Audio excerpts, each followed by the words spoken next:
Once upon a time, in the wide open fields of Australia, there lived a kangaroo named Jack and an emu named Emily.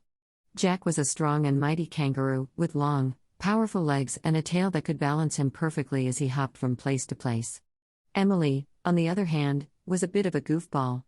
She had long, spindly legs and a neck that stretched high into the sky. She loved to run and play, but she wasn't the quickest or most graceful of all the animals in the fields. One day, Jack and Emily were out for a stroll when they came across a field full of juicy, ripe grass. Both of them were starving, and they knew that this would be the perfect meal to fill their bellies. But as they began to munch on the grass, they heard a loud growling noise coming from behind them. Turning around, they saw a big, hungry lion stalking towards them, its eyes fixed on the emu and kangaroo. Without a second thought, Jack grabbed Emily by the neck and started to run, his strong legs carrying them both away from the lion as fast as they could go. As they ran, Jack and Emily became the best of friends. They laughed and joked as they hopped and ran through the fields, enjoying each other's company and the thrill of the chase. And even though they were being chased by a lion, they knew that they would always be there for each other, no matter what. Eventually, they came to a small pond, where they stopped to catch their breath. They sat on the edge of the water, panting and laughing, and watched as the sun set over the fields. "That was so much fun," Emily exclaimed, still panting from the chase. "I'm so glad we're friends now." "Me too," Jack replied, grinning. "But I think it's time for us to head home. It's getting late, and we have a long journey ahead of us."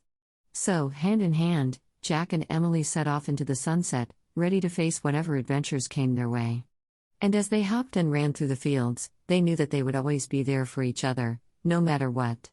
As Jack and Emily made their way home, they couldn't help but feel a sense of pride and accomplishment. They had faced a lion and come out on top, and they had become the best of friends in the process. But their adventure was far from over.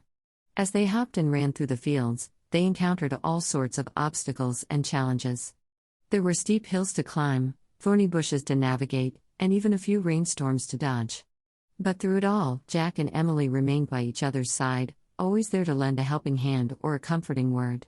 One day, as they were making their way through a dense forest, they heard a strange noise coming from up ahead.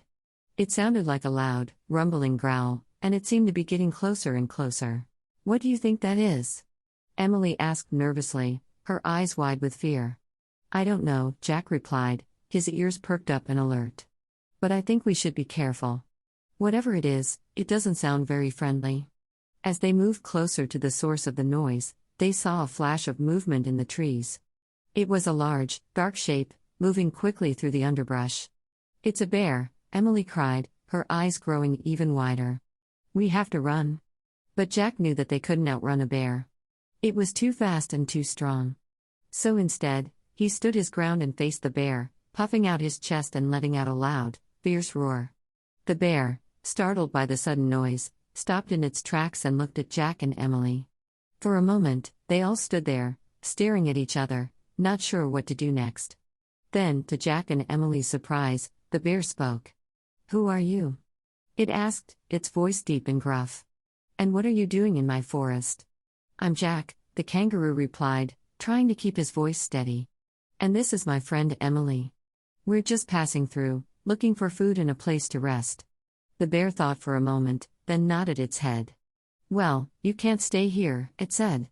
"But I know of a place where you might find what you're looking for. Follow me." And with that, the bear turned and lumbered off through the trees, with Jack and Emily following close behind. As they walked, the bear told them about all the different animals that lived in the forest. There were birds and rabbits and squirrels and all sorts of other creatures, each with their own unique talents and abilities. "And what about you?" Jack asked the bear. "What do you do?" "I'm the protector of the forest," the bear replied, puffing out its chest with pride. "I keep all the other animals safe from danger and harm." "That sounds like a very important job," Emily said, impressed. "It is," the bear replied. "But it's also a lot of work. That's why I need to make sure I'm strong and healthy. And that's why I eat so much honey." As they walked, the bear led Jack and Emily to a large, hollow tree, filled with honeycombs.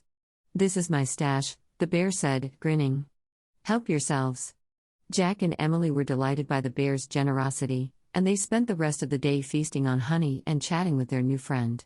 They learned all about the bear's adventures in the forest, and the bear learned all about Jack and Emily's journey. As the sun began to set, the bear yawned and stretched. "I think it's time for me to go home," it said. "But you're welcome to stay here for the night, if you'd like." Jack and Emily thanked the bear for its kind offer and decided to take it up on its suggestion. They settled down in the hollow tree and fell asleep, surrounded by the sweet smell of honey. The next morning, they woke up refreshed and ready to continue their journey. The bear had already left, but it had left them a note thanking them for their company and wishing them luck on their travels. With heavy hearts, Jack and Emily said goodbye to the bear and set off once again. They knew that they might never see their friend again, but they were grateful for the time they had spent together and the memories they had made.